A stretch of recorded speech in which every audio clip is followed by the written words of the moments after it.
Motorcycle बस से एक बार घुमाई। अच्छा, आप बस से गए? हाँ, एक बार बस से बहुत 5-7 साल पहले। नहीं ज्यादा हो ज्यादा हो गया। 15-16 साल हो गए। अभी तो बकावा डूब में भी आ गया ना। थोड़ा सा आया है बाबा। अच्छा, थोड़ा सा नीचे, ऊपर का नहीं। ऊपर नहीं। लेकिन बकावा की एक विशेषता, नर्मदा किनारे वाला शिवलिंग, शिवलिंग का पूरा निर्माण पूरे शिवलिंग वहाँ बनाया जाता है। देश विदेश जाता है। देश विदेश जितने एक शिवलिंग इंच चार से लेकर हाँ। 11 फीट 15 फीट। अच्छा, सबसे बड़ा कितना फीट का बना होगा अभी तक? अभी तक 21 फीट का आपके पूरे इसमें बकावा में पूरा 21 फीट का। 1 इंची से 21 इंच। तो इतना बड़ा पत्थर मिलता का आपको? वो नीमच तरफ से लाती। अच्छा, नीमच तरफ से लाते हैं। माता जी से? माता जी से छोटे छोटे छोटे छोटे जो छोटे शिवलिंग रहते हैं, हाँ? नर्मदेश्वर बोलते हैं। हाँ। एक फुट का। एक फुट अच्छा, 1 इंच से 1 फुट तक नर्मदा मैया से प्राप्त होता है। और उससे अधिक अगर बढ़ा चाहे तो बाहर से बुलाना पड़ता है। अच्छा, जब बाहर से बुलाते हो फिर उसका आप कैसा क्या बनाते हो? वो मशीन से। और फिर बाद में नर्मदा में रखते हो, क्या करते हो उसका? नहीं, हाँ? वो तो हाथ मशीन से से सब बना सफाई के। नहीं, ऐसा है नर्मदा पुराण में नर्मदे- ऐसा नहीं, नर्मदा पुराण में ऐसा बताते हैं कि नर्मदा का शिवलिंग जो रहता है ना, हाँ, उसका उसको महत्व है। लेकिन जब बाहर से बुला के अगर उसका आप आकार दे के बनाते हो तो वो आकार देख के ले लेते हैं। बाकी जो नर्मदेश्वर वास्तव में है, हाँ, वो वो छोटे छोटे रहते छोटे हैं। मिलते हैं। तो बड़ा वाला नर्मदेश्वर नहीं माना नहीं, जाएगा, नर्मदेश्वर नहीं। उसको प्राण प्रतिष्ठा करनी पड़ेगी। हाँ, मैया के किनारे उसके के तो प्राण बहुत प्रतिष्ठा करने कहीं और कहीं जो नर्मदेश्वर है बाबा, हाँ, उनको उनको तो ऐसे ही रखो आप पूजा में, कोई उसकी प्राण प्रतिष्ठा की जरूरत नहीं। मतलब छोटा जो रहेगा वो नर्मदेश्वर होगा, और जो बड़ा रहेगा ना वो मतलब बाहर से कहीं से पत्थर आया है। बाहर से बना। अच्छा अच्छा, चलो बहुत, ये जानकारी हमें नहीं थी। मैंने कहा इतने बड़े बड़े शिवलिंग जो बाहर माता से जी में आते मिल हैं। रहे हैं, तो इतना बड़ा पत्थर शायद होता है कि नहीं, नहीं पता नहीं। नर्मदा जी से नहीं। हाँ, नर्मदा जी में 1 फीट तक ज्यादा ज्यादा बस आपको, 1 फीट, हाँ, 1 फीट तक का शिवलिंग। और जो जलाधारी बनती है, हाँ वो भी अभी नर्मदा जी से जो मिलती है, हाँ पत्थर हाँ। बनती है, वो लाल कलर का आता है। मतलब अच्छा, माता जी में जो रहेगा वो मरून कलर का और रहेगा, बाकी वो सफेद आएगा, वो बाहर से वो आएगा। बाहर से पत्थर आता है। अब उसका उतना महत्व नहीं रहेगा। महत्व नहीं है। जो नर्मदा जी से निकलता है हम्म। वो जलाधारी भी अलग दिखता अच्छा, वो कलर ही अलग दिखता कलर है। ही अलग। जय हो। ये हमें जानकारी नहीं थी। मैं सोच रहा था कि जो बड़े बड़े विशाल शिवलिंग है, क्या वो नर्मदेश्वर शिवलिंग है बाहर से बुला? बाहर से बाहर। चलो, बहुत बढ़िया जानकारी तो हुई हमें। हाँ। देखो इतना फायदा होगा ना आप बैठे तो। चलो ठीक है, नर्मदे बिल्कुल बिल्कुल। बाइक से चल रहा हूँ। तो कितने दिन में कर लेते हैं? मैं 22-23 दिन, दिन भर में कितना चलते हैं अंदर से? मैक्सिमम 100 से 150 के अंदर।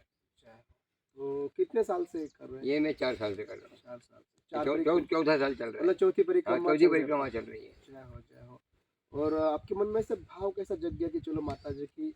इसका भाव इसीलिए जगा जी कि मैं जो प्रथम वर्ष से निकला था, मेरे साथ 4 बाइकें थी। जी उन लोगों ने, अब ये किसान वर्ग के थे, जी। इनको जल्दी घर भागना रहता था, तो ये लोग मुझे छोड़ दिया इन्होंने, अकेला रह गया मैं ब्राह्मण आदमी हूँ। हाँ। मेरे हिसाब से पूजन पाठ करना, जी बिल्कुल। जिस पर्पज से निकले हैं मैया के, हाँ, तो उसका भाव नहीं अगर अंदर से जब तक जागृत हो तब तक अपन इतना भगने से मतलब कोई नहीं, अर्थ नहीं रहता। कोई अर्थ नहीं है। परंतु इस बीच में क्या हुआ कि मैं गुजरात बॉर्डर क्रॉसिंग कर चल ही रहा था, जी जी। तो वहाँ पर 3 रास्ते आ गए थे। हम्म। वहाँ पर सब 4 लाइन, तीनों 4 लाइन थी। जी। अब मैं कंफ्यूज हो गया कि कौन से रास्ते से परिक्रमा करना चाहिए, जाना किधर? अचानक 12 बजे का समय था, हमारे साथ माता जी थे।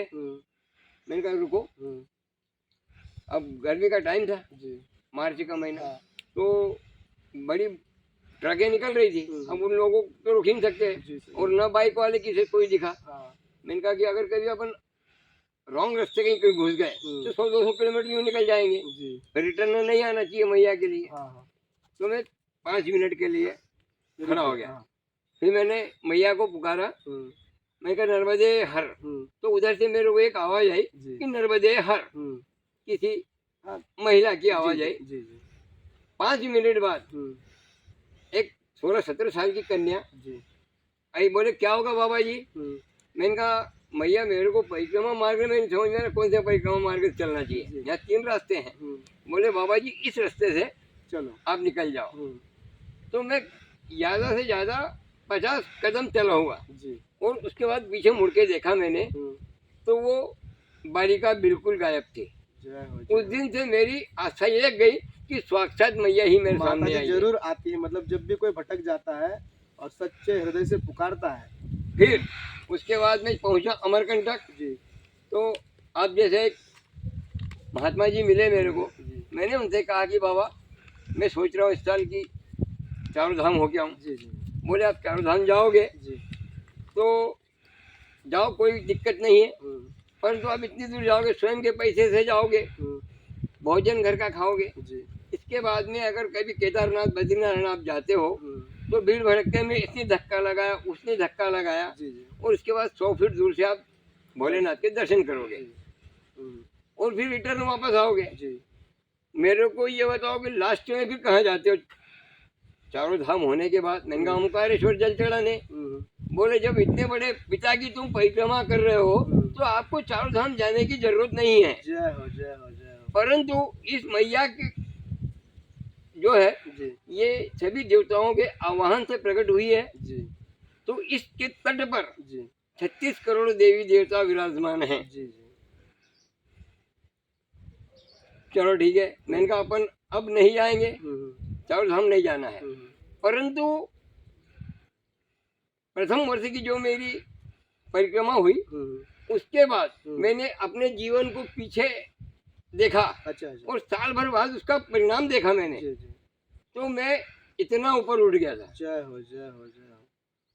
तो इतनी मेरी आस्था मैया के प्रति जगी जी कि मैं आज तक बस ऊपर ही होते जा रहा हूँ। जय हो, बहुत बढ़िया। और मैंने कहा मैया से कहा, मैंने कहा मेरा कोई संकल्प नहीं है कि 5 साल जाना कि 10 साल जाना। अकेले में ज्यादा आनंद आता जी है। जी जी, आपके लिए बिल्कुल। अगर एक बाइक और मेरे साथ में हो जाए तो मान लो किसी प्रकार से उन्होंने कहना अपन यहाँ रुकते हैं और अपनी इच्छा नहीं है कि अपन को आगे बढ़ना है या अपनी इच्छा यहाँ रुकने की है, उन्होंने कहा कि अपन और आगे बढ़ते हैं।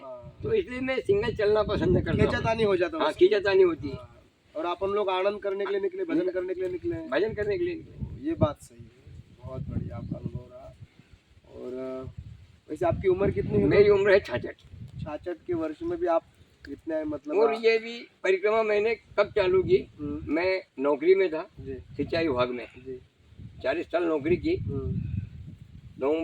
30 नवंबर 19 को रिटायर्ड हुआ। उसके बाद साल भर घर संभाला। उसके बाद जो मैया की परिक्रमा चालू कर दी। बहुत बढ़िया।